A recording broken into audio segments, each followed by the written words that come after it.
It was around 3 a.m. when I woke up. A sharp feeling in my chest had ripped me from sleep, and for a moment, I couldn't remember where I was. I squinted into the dark, trying to adjust my eyes to the dim light streaming through the window. The air felt thick, and the silence was unsettling. My breath quickened as I became more aware of the faint sound, pacing, soft footsteps, and the subtle sound of claws tapping against the hardwood floor. I lay there, still. My mind struggled to catch up with my body, and I felt a pit growing in my stomach. My dog, Bailey, had always been an oddball, but tonight he seemed particularly restless. I turned my head to the side, hoping it was just the wind, but no, the footsteps were still there, shuffling, erratic. Bailey had always been my companion, my little protector. He'd been with me through thick and thin. But tonight, I wasn't sure if it was something more. He wasn't just pacing. He was moving back and forth between the door and the bed, his eyes wide and unsettled. I tried calling his name softly, but he didn't respond. Instead, he continued his erratic behavior, darting in and out of view, his eyes glistening in the low light. What was going on with him? I rubbed my face and sat up, the cool night air hitting my bare skin. The realization hit me. I was naked. Just a moment ago, I'd been in bed with my partner, Adam, our bodies tangled beneath the sheets. I had been exhausted, and the night had been quiet, too quiet. So when the sharp sound of Bailey's restless pacing broke through the silence, it was like a jolt to my senses. My heart raced as I swung my legs off the bed, standing up without much thought. I didn't bother grabbing anything to cover myself. At this point, it felt insignificant. Bailey's behavior had me more unsettled than any modesty. I moved to the bedroom door, slowly, trying to not disturb him further. He was standing by the door now, pawing at it, whining softly. Something was wrong. The familiar bond one had with him felt strained, as though he was trying to tell me something urgent. The feeling was inexplicable but intense. It was as if he was aware of something I wasn't. I stood frozen for a moment, eyes darting around the room, heart pounding. Was there someone else in the house? I swallowed the lump in my throat, the thought of someone intruding feeling too real. But why would Bailey react like this if that were the case? He wasn't a guard dog. He was just a companion, a quirky, lovable creature who had always been happy curled up on the couch. But now it felt like he was trying to warn me. I wasn't sure what about, but I knew the unease in my chest wasn't just from his odd behavior. My mind briefly wandered to Adam. What if he was behind this? What if there was something more to this disturbance than just a restless dog? Our relationship had been on the rocks for months. We'd fought more often than not, and lately, the distance between us felt like a wide, unbridgeable gulf. I had ignored the signs, dismissed the late nights at work, the missed calls, the sudden detachment. But now, it was as if the universe was shoving it all in my face. I glanced over at the bed, expecting to find Adam asleep, the picture of calm, while I spiraled into this mess of doubt. But he wasn't there. The sheets were tossed to the side, the space next to me empty. A cold chill ran down my spine. The dog's pacing had intensified, but my mind wasn't focused on him anymore. My attention was on the absence beside me, the absence that felt like a betrayal. My heart hammered in my chest as I stumbled towards the door. The room felt small, like the walls were closing in on me. I cracked the door open slightly, peeking through the small gap. Bailey's barking grew louder, and as I stepped out, I felt the night air bite at my exposed skin. My feet moved cautiously down the hallway, following the soft sounds of Bailey's cries. There was a sinking feeling, like I already knew what I might find, but I refused to let myself believe it. As I moved closer to the living room, the dim light from the street lamps outside filtered through the windows, casting eerie shadows on the walls. Bailey was now sitting in front of the door, staring at it intently, barking sporadically. He stopped abruptly when he saw me. His eyes locked with mine, and I swear there was something pleading in them. I knelt down to him, my hands shaking. "What's wrong, boy?" I whispered, my voice trembling with a fear I couldn't explain. Bailey nudged the door with his nose, his bark turning into a low whine. It wasn't like him to be so frantic. My heart skipped a beat as I reached for the door handle, my instincts screaming at me to turn back, to stop this madness. But I couldn't. I opened the door slowly, just a crack. The room beyond was dark, eerily quiet. But my eyes were drawn to a figure sitting in the shadows, someone I hadn't expected to see. Not in this house, not at this hour. Adam wasn't alone. My breath caught in my throat. A woman. Her face was mostly hidden in the dark, but I could make out the shape of her, the curve of her body, sitting too comfortably in the living room. My thoughts collided, disjointed, as reality started to break apart at the seams. This wasn't just an innocent late-night chat. This was something else. Something I couldn't deny anymore. Bailey, standing beside me now, let out another bark. The woman's head jerked up, and her eyes met mine. The silence that followed felt suffocating. Adam wasn't even looking at me. He had his back turned, and in that moment I understood. I didn't need to hear the words to know what was happening. The betrayal, the lies, everything crashed over me like a wave. Tears welled up in my eyes, but I couldn't bring myself to let them fall. I stood there, frozen, completely exposed, not just physically, but emotionally. Bailey's growls became more intense, as if he could sense the betrayal in the air, and I suddenly felt so small. I turned away, retreating back into the darkness of the hallway. My mind was numb, and my heart was heavy with disbelief. I had known something was wrong, but I never thought it would end like this. My body felt like it was betraying me as I struggled to breathe through the crushing weight of what had just been revealed. This wasn't just a bad dream. This was my reality now. And in that moment, the only thing that seemed certain was Bailey's unwavering presence by my side. He had known. He had always known. I couldn't shake the feeling of shock, of being blindsided by what I had just witnessed. My body was still trembling from the cold, but the pain I felt inside was worse. I couldn't seem to breathe properly. The images of Adam with her, sitting together, so comfortable like nothing had changed, kept flashing in my mind. It wasn't just betrayal, it was a violation. I had trusted him, and now everything felt like a lie. I retreated into the bedroom, still numb, trying to gather my thoughts. The room felt suffocating. The bed, which once felt like a place of warmth and comfort, now felt like a cruel reminder of how easily everything had unraveled. I sat on the edge of the bed, my head in my hands, trying to make sense of it all. The betrayal was raw, and I felt a flood of emotions that I couldn't control. Anger, confusion, hurt, they were all mixing together in a swirl of chaos. I thought about all the times I had brushed off the small signs, the little moments where I felt a flicker of doubt. There were nights when he came home late, his demeanor cold and distant. There were times I caught him glancing at his phone when he thought I wasn't paying attention, times when he became defensive over small things. And I had ignored it.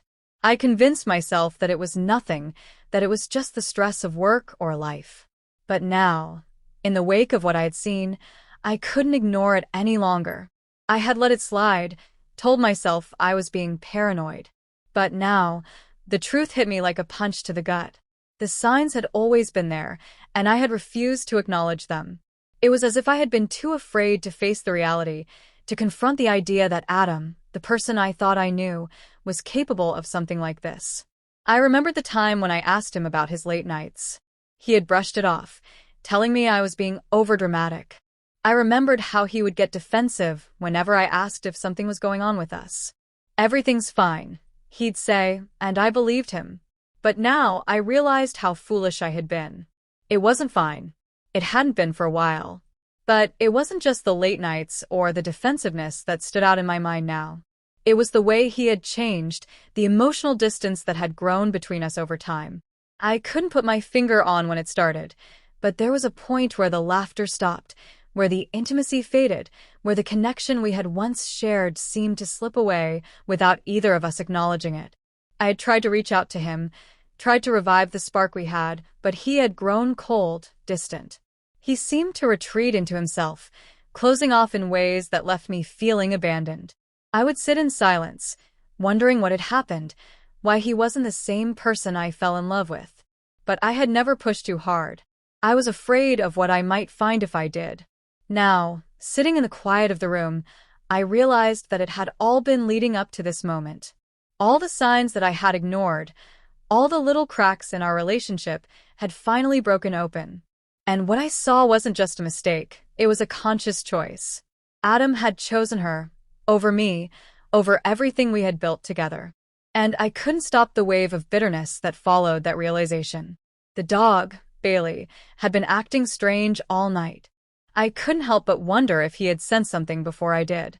Animals were intuitive, and the way he had paced around, the way he had barked and whined, it was as if he knew. It was a strange thought, but in the back of my mind, I couldn't help but feel that Bailey had been trying to tell me something I wasn't ready to hear. I stood up, pacing the room. My mind kept racing, cycling through memories of better days, of the times when Adam and I would laugh together, make plans for the future, talk about our dreams. It felt like a lifetime ago. Now, all of that seemed like a distant memory, a dream that had slipped away while I had been sleeping. The person I thought I knew didn't exist anymore. He had become someone else, someone who could look me in the eye and lie without hesitation. I couldn't even remember the last time we had talked about anything meaningful. Our conversations had become empty, surface level. The intimacy we once shared had dissolved into routine, into the dull hum of daily life. The love we had was no longer a fire that burned brightly. It had been reduced to a flicker, barely visible in the darkness. But even with all of this weighing on me, there was still a part of me that didn't want to believe it. I didn't want to accept that everything had changed, that the life I had built with him was built on lies. I wanted to wake up from this nightmare, to shake off the feeling of betrayal. But no matter how hard I tried, the truth kept pulling me back, kept reminding me of the painful reality. I didn't know what to do next. My mind was a blur, and the anger inside me was boiling over. I felt like I had been betrayed, not just by Adam, but by my own blind faith. I had trusted him, trusted our relationship, and now it felt like everything had been shattered in an instant. I couldn't even bring myself to go back to the living room, to confront him. What would I say? What could I possibly say in a moment like this? The silence in the bedroom was deafening. The only sound was my own breathing, shallow and uneven, as I tried to collect myself. I wanted to scream, to lash out, but I knew it wouldn't change anything. It wouldn't bring back the trust one had lost or the love that had been replaced by lies. Instead, I sat back down on the edge of the bed, my hands trembling as I buried my face in them. Tears I hadn't expected began to fall, slowly at first, then faster as the realization sank deeper. I had been foolish. I had let myself believe that everything was fine when it was anything but. Bailey came to me then, his presence a small comfort in the midst of the chaos. He nuzzled my hand with his nose, his eyes filled with an understanding I couldn't quite comprehend. He was the one constant in all of this, the one thing that hadn't changed. I clung to that because it was the only thing left that made sense. The silence in the house felt suffocating as I stood there, staring at the woman sitting on the couch, her presence more real than anything I had ever imagined. Adam hadn't even turned to face me. His back was still to me, and in that moment I knew. I didn't need any more proof. My gut had been right all along. The betrayal, the deception, had been happening right under my nose. Everything I had ignored, all the doubts I had pushed aside, they were now undeniable. I wanted to scream, to shout at them both, but I couldn't. My voice felt trapped in my throat, suffocated by the weight of the truth. Instead, I just stood there, paralyzed, watching them. The woman didn't even flinch when she saw me. She just sat there, too comfortable in the space that had once been mine, that had once been shared with Adam. A knot twisted in my stomach as I took in the sight of her, the way she was sitting, the ease with which she was at home in my life, in my space. I wanted to tear the world apart. I wanted to demand answers, but I couldn't find my voice. I swallowed hard, trying to breathe, trying to steady my racing heart. Adam finally turned around, his eyes meeting mine, and in that moment I saw it. Guilt. But more than that, there was a coldness, a detachment, as if this was no longer something worth fighting for. The weight of that indifference was heavier than any apology he could have offered. The pain I felt wasn't just from the act itself. It was from the realization that he had emotionally checked out long before I had caught on. What the hell is going on? My voice came out sharper than I intended, but I couldn't stop it. I could feel the anger rising, the disbelief creeping in as the truth settled deeper. Adam didn't answer right away. He just sat there looking at me, almost as if he were waiting for me to say something else.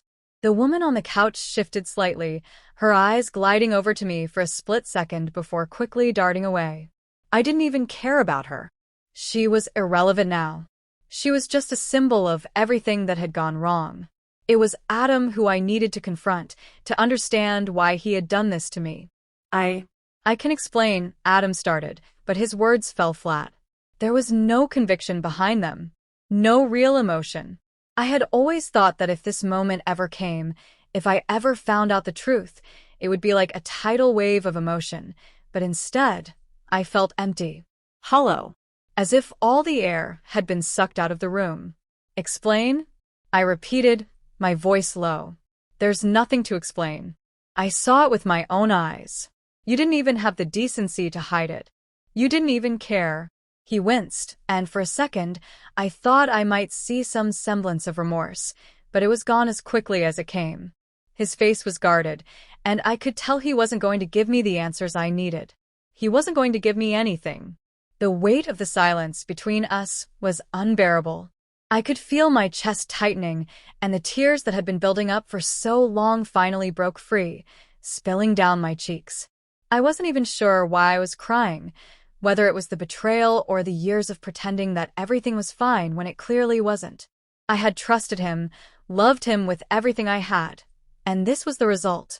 You've been seeing her for how long? The question was out before I could stop it, but I needed to know. I needed to understand the magnitude of this betrayal. Adam shifted in his seat, his eyes flickering toward the woman, then back to me. It's not like that, he muttered, but I knew it was a lie. I could see the hesitation in his eyes, the way he wouldn't meet my gaze for too long. It wasn't like that? What a joke. Of course it was like that. It's exactly like that, I spat. You've been lying to me, haven't you? For how long? It's complicated, he stammered, his voice weak, but I wasn't listening. Every word that came out of his mouth felt like a betrayal in itself. I had waited for the truth, waited for some form of honesty, but now I knew that I would never get it. He wasn't capable of it. He never had been. The woman shifted again, glancing at me nervously. I wanted to turn my focus back to her, to demand an explanation from her as well, but I couldn't bring myself to care.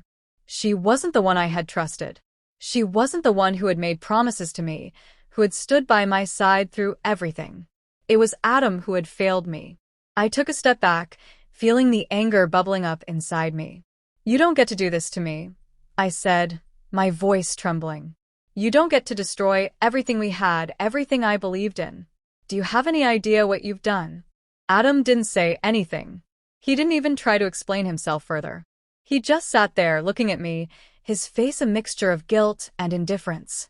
And that was when I realized the truth. He didn't care anymore. This wasn't a mistake to him. It wasn't something he regretted. He had made his choice, and that choice didn't include me. And somehow, that hurt more than the act itself. I couldn't stay in the room with him any longer. The air felt too thick, too heavy, like it was closing in on me. I turned to leave, but before I could walk away, I heard him speak again. I never wanted to hurt you, he said softly, but I could barely hear him over the pounding in my ears. I don't believe you, I whispered, the finality in my voice leaving no room for doubt. There was no coming back from this. The trust we had was shattered, beyond repair. And as I walked away, I knew that the person I had loved was gone, replaced by someone I didn't recognize. Bailey followed me into the hallway, his presence a small comfort in the midst of my pain. But even he couldn't ease the ache in my chest. The betrayal was too deep, too raw. And as I stood there, the weight of the reality pressed down on me, I realized that I had to face the truth. I had been living a lie, and now I had to figure out how to move on from it. I sat there, my mind racing, but I felt numb. The truth had been laid bare, and I was left to deal with the wreckage. Adam, the man I thought I knew, was gone. The life I had carefully built, the plans we had made together, seemed like a distant memory.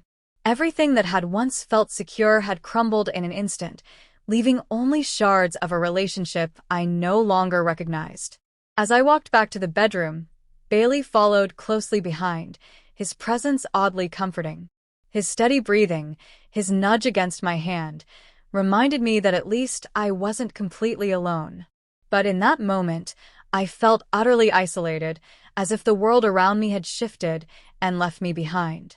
I could hear Adam's voice faintly in the background, still trying to make sense of what had happened, but it was like his words were nothing more than noise. I had no interest in hearing him apologize or explain anymore. What was the point? What could he possibly say that would make any of this better? I needed space. I needed time to process what had happened. But what did that even look like? I didn't know where to start or how to make sense of this overwhelming betrayal. My heart was heavy, aching with a combination of anger, confusion, and sadness. I had trusted him. I had loved him. And now, it felt like everything had been ripped away in one moment of painful clarity. I glanced at the phone on the nightstand. I had no desire to reach out to anyone, but I knew that I would need help eventually. I could feel my emotions bubbling beneath the surface, threatening to spill over at any moment, and I didn't want to deal with this on my own. I picked up the phone and called my sister.